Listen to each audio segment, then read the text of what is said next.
Hello friends, James Stevenson back with a fresh update on Tesla's cumulative revenue, one of the most controversial topics in the Tesla Q world. Is it a valid thing to do to chart cumulative revenue? Ask any Tesla Q member and they'll tell you no. I made a video about that. I'll probably just leave a link in the video description explaining how to read a cumulative revenue chart to your favorite Tesla Q member who tells you that it's meaningless or it's irrelevant or it's misleading or whatever their other favorite pejorative term is for charts that aren't the way they would have graphed the data.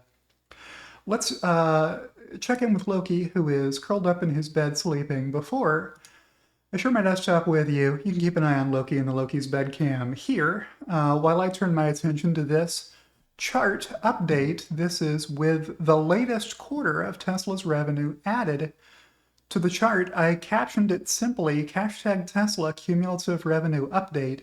You can see by looking at the chart that the most recent quarter, Q1 2025, was not Tesla's best quarter for revenue. You can tell by looking at the distance between the previous bar and the current bar.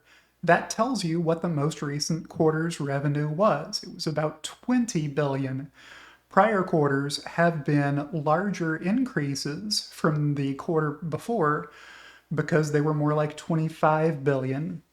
If you look back over the past 10 years, back to 2015, about half the time when Tesla reports quarterly revenue, it's an all-time record for any quarter. I noted that in my previous video. There's a better look at the full chart if you just want to gaze upon its beauty and admire it. Elon Musk has done that now a few times. When I've posted this chart, he replied to it twice the previous two times that I posted it, and he replied to it today after I posted it.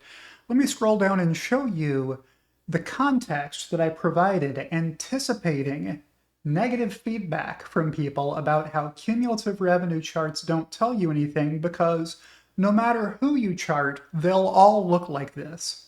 Well, that's wrong. As I pointed out in my previous video, go back and watch that one if you haven't watched it already. I will leave a link wherever I post this video, so you can go back and watch that. If you don't know how to read the curve of a cumulative revenue chart, they do not all do this. They do not all curve towards the vertical. And to illustrate that point, I replied with another chart that I made. For those who will say a cumulative revenue chart will always look like that, I took the liberty of charting Lucid the same way, using the same scale. I remember when the Tesla haters said the competition was coming in the form of Peter Rawlinson, a one-time Tesla Model S engineer. Elon clarified on Twitter for people who were confused about whether he was leading the powertrain development for Model S. He did not. Peter Rawlinson was only involved with the exterior styling of the Model S. To take Tesla's EV share, so here's what this chart looks like if you just do the same thing with Lucid that I did with Tesla.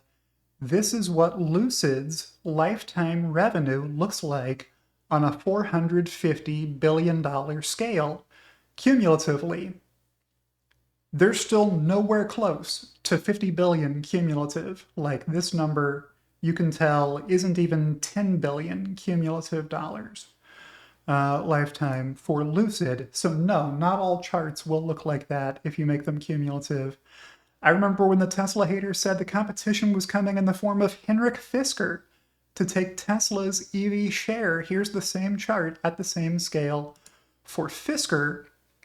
And if you think this number isn't getting any bigger, the reason it's not getting any bigger is because Fisker went bankrupt.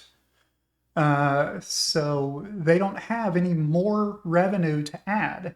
Their cumulative revenue doesn't automatically go up, right? It can stay the same height if you report no revenue.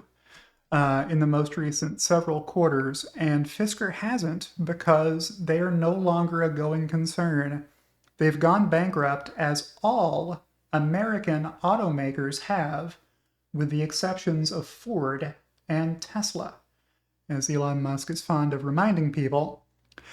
And the last one that I put in the thread, I remember when the Tesla haters said the competition was coming as soon as the legacy automakers decided to crush Tesla by flipping the big switch on the factory wall from ICE to EV. Here's the same chart except for Nissan's cumulative revenue since 2010. Why Nissan? Because I knew if I plotted their cumulative revenue, this would be the shape. They're not curving towards the vertical, they're curving towards the horizontal. That's another thing that can happen when you plot cumulative revenue if your revenues quarterly used to be more than they've been recently, right? So that's what's happening. When you look at the overall shape of Nissan's cumulative revenue chart, their revenue is in decline over the long trend versus what it had been pre-2018 or so, I guess. So even though cumulative revenue does go up every quarter that you remain a going concern, it doesn't always continue growing versus what it used to be, which is what you saw with Tesla. And I will pay off showing you what Elon replied. If I can find it, here it is. Elon Musk. Elon just changed his biopic to match Grok, or sorry, Gork. Gork is the more streetwise step sibling of Grok, who answers in short, pithy, sometimes funny, sometimes insulting banter, more than the kind of deep, serious research you get when you ask Grok a question. That's funny. I hadn't noticed that until just now. As measured by cumulative free cash flow, the chart will look crazy steep in the years to come. So Elon's saying here, hey, James, stop stop charting cumulative revenue and start charting cumulative free cash flow. And you can project that it's going to look crazy steep in the years to come because it's going to.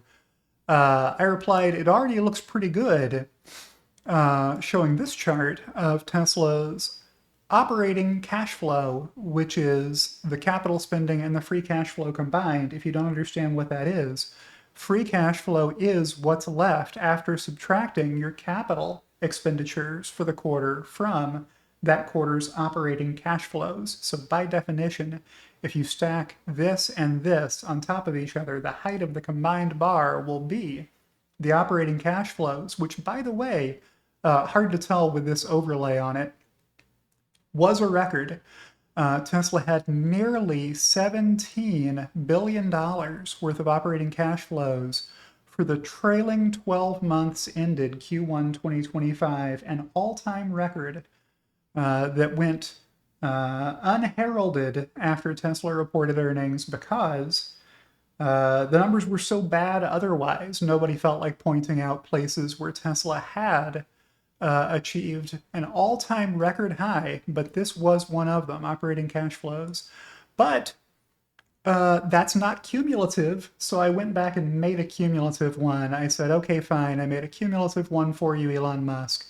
Don't say, I never gave you anything, hashtag, what do you get the man who can buy anything?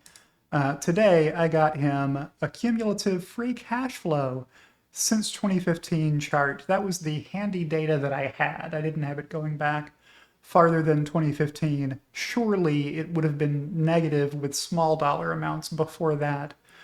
But this has been the trend since 2015. If you just add every quarter's free cash flow to all the quarters that came before, you'll see Tesla for the first time is over 15 billion cumulative over the past 10 years or so.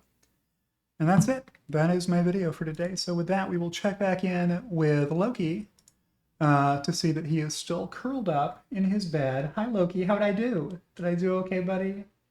Yes. Love you. All right, I will thank you. I will remind you to like the video if you liked the video. That'll help others like you who might also like the video, And thank you to everybody who supports me, especially my executive producers, Kathy Kitchler and Rebellionaire.com, and I'll see you in the next one.